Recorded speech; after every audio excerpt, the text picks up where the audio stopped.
Ole Miss goes on the road, takes care of Arkansas. The final score in that game was 73-66. Ole Miss was down early. I saw the score where they were down by 10 at one point in the first half. Malik Dia had 21 points. To me, the big story here is Arkansas, guys. And I don't mean to keep banging the same drum. And sometimes I kind of feel bad that I feel like all I am is negative towards Arkansas. But like Kenny, I have very high expectations for a team that has this level of talent. And it just feels like you go out and you get John Calipari to be able to do things like turn Bud Walton Arena into an absolute fortress. And you got Ole Miss coming in and beating you in your old building when you had a double-digit lead in the first half. Like I don't know where to go from here from Arkansas, because I thought that they could be in that same conversation with like a Kentucky as one of the best teams, or an Ole Miss as one of the best teams in the SEC, and it doesn't feel like they're there right now. Very first show I did was the Arkansas Baylor game, and you guys we were having this same exact conversation, whatever it was, 2 months ago. Like, are they for real? And they have pretty much every time they come up and they run up to a good team, other than Michigan, they've lost. And some of them have been close games, some of them haven't. But you kind of start wondering, are they able to get over that hump and beat these good teams? Do I think that they have the talent to win? Of course I do. I think they can shoot the ball. I think, like defensively they're really good, but they haven't been able to prove it to us yet in the games that matter. Randolph? I in that league, they're going to struggle. I don't know if they have anyone outside of DeJuan Wagner that's capable of defending the basketball off the bounce. And they got absolutely nothing tonight from their front line.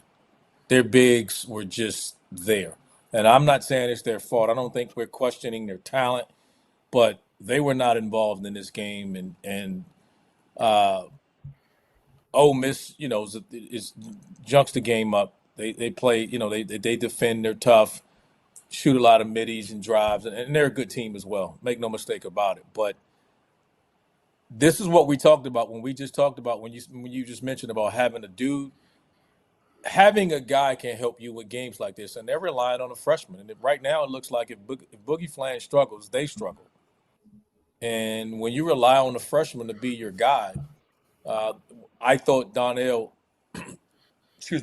Davis was going to be that guy, and he's not that guy for Arkansas right now. So it's going to be a long year right now. I don't see how this gets fixed. I think, I would love to be optimistic and say on a normal year, I'd be like, I wouldn't worry about it. But this year in that league, I'm worried about them because I don't know how they fix this, because I don't see the team that can, some of the issues I don't want to, from Kentucky that we're watching, is defensive issues of guarding the basketball are starting to surface again in Arkansas.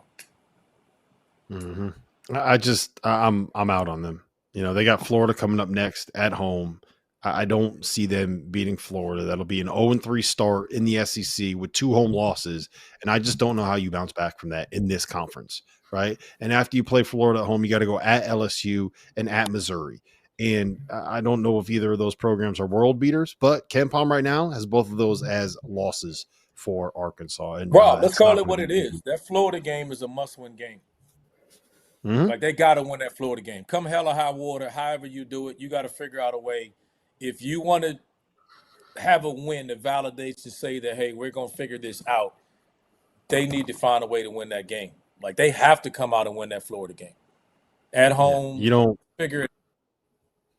You fall 0-3 in that league, they're not that talented that they're going to run off 6 or 7 in that league. It's just the league is too hard. I don't know if any team in that league will run off that many. Yeah, with 2 home losses too. That's just you can't do that. And we've seen it. And I'm sorry to do this to you, Kenny. Like, we see it with Xavier. Like, you stack a couple of those losses in a row, and you have people that aren't really they don't have that connection to the university to keep fighting. It's like, what am I doing here? Let me go get out here, cash my next check, and checks are still coming, man. Yeah, that's what